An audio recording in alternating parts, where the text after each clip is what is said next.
మళ్ళీ కొత్త ఆరోపణలు చేసి ప్రజల్ని పక్కదారి పట్టించేలాగా డిఎన్ఏలు మార్చేశారని చెప్పి వైసీపీ ప్రభుత్వం మీద బురద జల్లేలా వక్రీకరించి మాట్లాడుతూ ఉన్నారు. డిఎన్ఏలు మార్చడం అంటే ఏదో సినిమాల్లో బొమ్మలు మార్చేసినట్టో లేకపోతే యాక్టర్స్ని మార్చేసినట్టో లేదా తెర మీద మొన్న ఏదో సినిమాలో అదేదో పంచ కథలో ఏదో ఉంది కదా అట్లాంటివి చేసినట్టుగా ఏది పడితే అది చేయడం అనుకున్నారా? ఏది పడితే అది చేయడం అనుకున్నారా? డిఎన్ఏలు మార్చేటువంటి పరిస్థితి 2017 నుంచి 19లో చంద్రబాబు గారి ప్రభుత్వ హయాంలోనే జరిగి ఉంటుంది. అది మీరు ఎందుకు ప్రశ్నించట్లా? ఆ విషయాన్ని చెప్పండి, ఎందుకు ప్రశ్నించట్లా? డిఎన్ఏ మార్పు కనుక జరిగితే అది చంద్రబాబు నాయుడు గారి ప్రభుత్వంలోనే జరిగి ఉంటుంది. దాని మీద పవన్ కళ్యాణ్ గారు ఎందుకు స్పందించట్లా? పవన్ కళ్యాణ్ గారు ఇప్పుడు ఎవరు చొక్కా పట్టుకుంటారు? ఒక అమ్మాయిని హత్య చేసి ఇంత దారుణంగా జరిగితే పవన్ కళ్యాణ్ గారు ఇప్పుడు ఎవరిని ప్రశ్నిస్తారు? వాస్తవాలన్నీ కూడా 2017 నుంచి 19 మధ్యలో జరిగితే అవన్నీ వక్రీకరించి వైసీపీ ప్రభుత్వం మీద జగన్మోహన్ రెడ్డి గారి మీద బురద జల్లేటువంటి ప్రయత్నం చేస్తున్నారు. ఈ రాష్ట్ర రాజకీయాల్లో ఇంతకన్నా దుర్మార్గం, ఇంతకన్నా వంచన ఇంకెక్కడైనా ఉంటుందా? ఇంకెక్కడైనా ఉంటుందా? చెప్పండి. చంద్రబాబు గారి ప్రభుత్వంలోనే కదా ఆధారాలు సేకరించకుండా రుజువులు చెరిపేసి సేకరించడానికి వెళ్ళిన వారిని ఉద్దేశపూర్వకంగానే పోలీసులు పక్కదారి పట్టించారని సుగాలి ప్రీతి తల్లిగారైనటువంటి సుగాలి పార్వతి గారు చెప్పారు. మరి ఇప్పుడు పవన్ కళ్యాణ్ గారు ఎవరిని బెత్తం దెబ్బలు కొడతారు? ఇవన్నీ చంద్రబాబు గారి ప్రభుత్వంలో జరిగితే పవన్ కళ్యాణ్ గారు ఎవరిని ప్రశ్నిస్తారు? ఇంత పచ్చి అబద్ధాలు చెప్తున్నందుకు ప్రజలు బెత్తం తీసుకొని ఇప్పుడు ఎవరిని కొట్టాలి? చెప్పండి.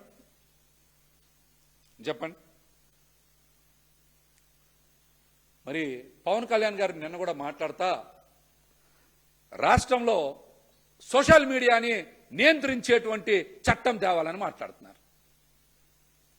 ఆ సోషల్ మీడియా ఉండబట్టే కదా మీరు, ఆ డిజిటల్ మీడియా ఉండబట్టే కదా మీరు విస్తృతంగా ప్రచారం చేసుకున్నారు. సుగాలి ప్రీతి లాంటి అంశాన్ని కూడా అబద్ధాలు ప్రచారం చేసుకుంది ఆ సోషల్ మీడియా ద్వారానే కదా. మరి ఇప్పుడు కూడా మీరు రాష్ట్రంలో చాలా మంది అమాయకులపైన, వైఎస్ఆర్సీపీ నాయకులపైన, సోషల్ మీడియా కార్యకర్తలపైన, సామాజిక కార్యకర్తలపైన, మీడియా ప్రతినిధులపైన ఇష్టానుసారం అధికారం చలాయించి చాలా మందిని ఇబ్బంది పెట్టి హింసిస్తున్నారు కదా. మీ చేతిలో అధికారం ఉందని ఇప్పుడు అధికారాన్ని ఉపయోగించండి. సుగాలి ప్రీతి కేసుకి విచారించి న్యాయం చేయండి. సుగాలి ప్రీతి కేసు మీద పోని కేబినెట్ లో ఏమైనా సూచనలు చేశారా? పవన్ కళ్యాణ్ గారు సమాధానం చెప్పండి.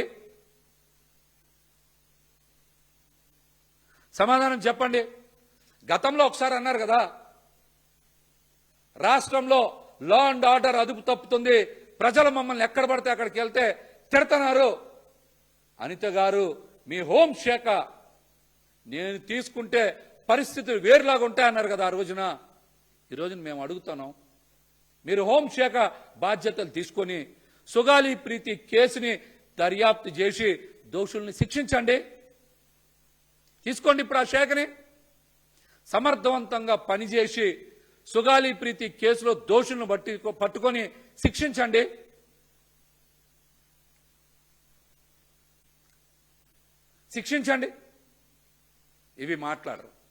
ఇవి మాట్లాడకుండా ఎంతసేపు అబద్ధాలు అవాస్తవాలు ప్రచారం చేయడం, అవాస్తవాలు ప్రచారం చేయడం. ఇంకొక అంశం కూడా మీ సినిమా రిలీజ్ని అడ్డుకుంటా ఉన్నారని మరి థియేటర్ యాజమాన్యం మీద పెద్ద ఎత్తున రాష్ట్రంలో అధికారులు ఉపయోగించుకొని వాళ్ళ మీద దాడులు చేశారు. భయభ్రాంతులకి గురి చేసేలాగా ఆ రోజున రైడ్లు కూడా చేశారు. ఈ రోజున అదే అధికారాన్ని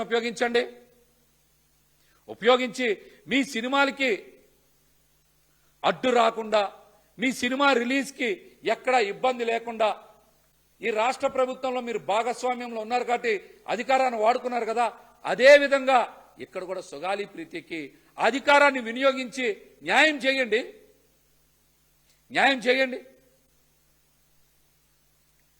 ఇట్లాగా అంటి అంశాల మీద మీరు స్పందించకుండా ప్రజలను పక్కదారి పట్టించేలాగా అబద్ధాలు చెప్తే ప్రజలు కూడా ఊరుకోరు. ఇప్పటికైనా సరే మీరు ప్రజల కోసం, ప్రజా సమస్యల పరిష్కారం కోసం, ప్రజల సంక్షేమం కోసం పని చేయాలి. చెయ్యకపోతే మీరు చేస్తున్నటువంటి అబద్ధపు బూటకపు ప్రచారాన్ని ప్రజలు గుర్తుపెట్టుకుంటారు, మిమ్మల్ని కిందకి దించుతారని కూడా హెచ్చరిస్తా ఉన్నాను.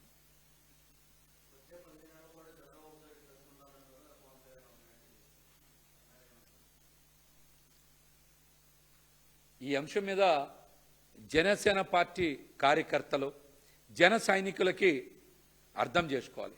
రాబోయే 15 ఏళ్ల పాటు జనసేన పార్టీ, పవన్ కళ్యాణ్ గారు, చంద్రబాబు గారు పల్లకిని మోద్దాం. మనం వాళ్ళకి అనుబంధ విభాగంగానో, తెలుగుదేశం పార్టీకి బి టీంగానో ఉందాం తప్పించి మీరెక్కడ కూడా నాయకులుగా ఎదగద్దు, పదవులు కోరుకోవద్దు అని పవన్ కళ్యాణ్ గారు చాలా స్పష్టంగా చెప్తున్నారు. దీని వెనకాల వ్యక్తిగత స్వార్థపూరితమైన ఎజెండా పవన్ కళ్యాణ్ గారికి ఉంది. ఆయన అధికారంలో ఉంటే చాలు, ఆయన స్వార్థ ప్రయోజనాలన్నీ కూడా పూర్తయితే చాలు అన్నటువంటి వాస్తవాన్ని జనసేన పార్టీ నాయకులు, జన సైనికులు గుర్తించాలి. ఎక్కడ జనసేన పార్టీ సొంతంగా ఎదిగేటువంటి ప్రణాళిక వేసుకోవట్లేదు. రాబోయే 15 ఏళ్లకు కూడా తెలుగుదేశం పార్టీతోనే కలుసుందామంటే ముఖ్యమంత్రిగా చంద్రబాబు నాయుడు గారో, నారా లోకేష్ గారో ఉంటారని చాలా స్పష్టంగా పవన్ కళ్యాణ్ గారు తెలియజేస్తున్నారు. ఈ అంశాన్ని జన సైనికులు, జనసేన పార్టీ నాయకులు, వీర మహిళలు బాగా లోతుగా అర్థం చేసుకోవాలి. మీ శ్రమని, మీ కష్టాన్ని మరొక పార్టీని అధికారంలోకి తెచ్చేందుకే గాని మీరు రాజకీయంగా ఎదగడానికో, పదవులు పొందడానికో కాదన్న వాస్తవాన్ని గుర్తెరిగి మీరు జాగ్రత్తగా ఉండాలని కూడా ఈ సందర్భంగా తెలియజేస్తాను.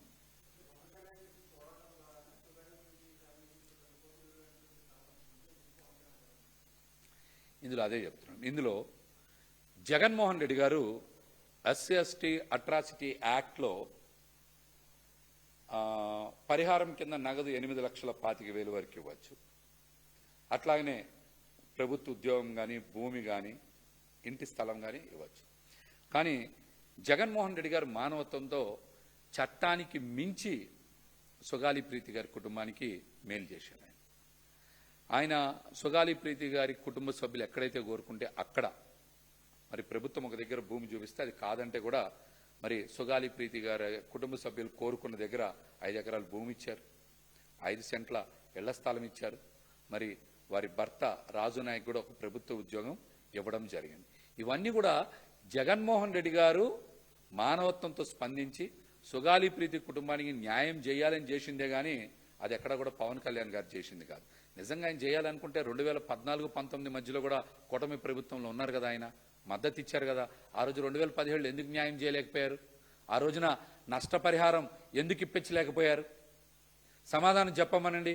ఇచ్చిందేమో జగన్మోహన్ రెడ్డి గారు, మేలు చేసిందేమో జగన్మోహన్ రెడ్డి గారు, కానీ అబద్ధ ప్రచారం చేసుకుంటుందేమో పవన్ కళ్యాణ్ గారు, అదేవిధంగా జనసేన పార్టీ ఎమ్మెల్యేలు. ఇంకొక విషయం కూడా చెప్పాలి. 2 ఉద్యోగాలు ఇచ్చామని చెప్తున్నారు వాళ్ళు. 2 ఉద్యోగాలు కాదు ఇచ్చింది, ఒక ఉద్యోగమే ఇచ్చారు. ఒక ఉద్యోగం సుగాలి పార్వతి గారు 2013లోనే ఫిజికల్లీ ఛాలెంజ్డ్ కోటాలో ఇంటర్వ్యూకి అటెండ్ అయ్యి మెడికల్ డిపార్ట్మెంట్లో ఉద్యోగం తెచ్చుకున్నారు. అంటే సుగాలి ప్రీతి ఘటన జరగడానికి 4 సంవత్సరాల ముందే సుగాలి పార్వతి గారికి ఉద్యోగం వచ్చింది. అది కూడా ప్రజల్ని పక్కదారి పట్టించేలాగా వాళ్ళ ఖాతాలో వేసుకొని వక్రీకరించి మాట్లాడుతూ ఉన్నారు. నిన్న న్యాయం చేస్తామని మాట్లాడాలి కదా. ఆ తల్లి పరిహారం కోసం కాదు కదా పోరాటం చేసింది.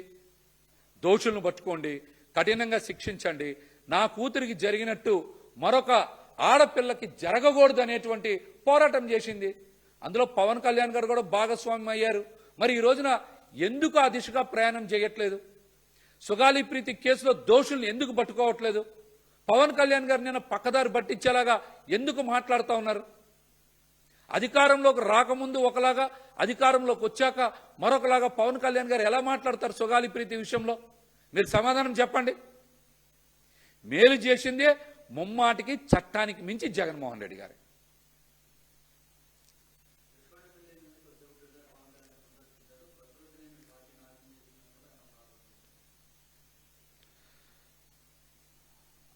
రుషికొండలో కట్టింది ప్రభుత్వ భవనాలు అనే విషయం అందరికీ తెలుసు. కానీ ఆ రోజున వైఎస్ఆర్సీపీ పార్టీ మీద, ప్రభుత్వం మీద, జగన్మోహన్ రెడ్డి గారి మీద అదేదో రుషికొండ ప్యాలెస్ అని ఏదో వ్యక్తిగత భవనాల్లాగా విష ప్రచారం చేశారు.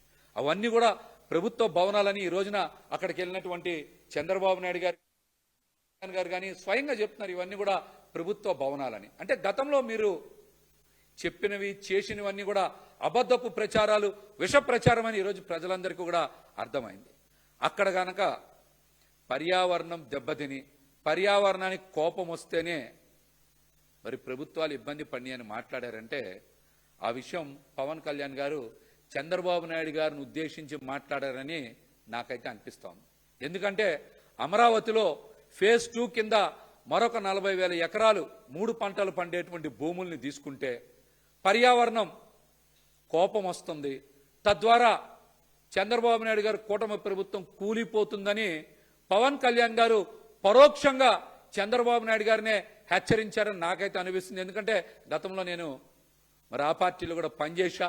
పవన్ కళ్యాణ్ గారితో చాలా అంశాల్లో మరి ఆయనతో సన్నిహితంగా కూడా మాట్లాడినటువంటి పరిస్థితులు ఉన్నాయి. అందుకని నాకు తెలుసు కాబట్టి చెప్తా ఉన్నా.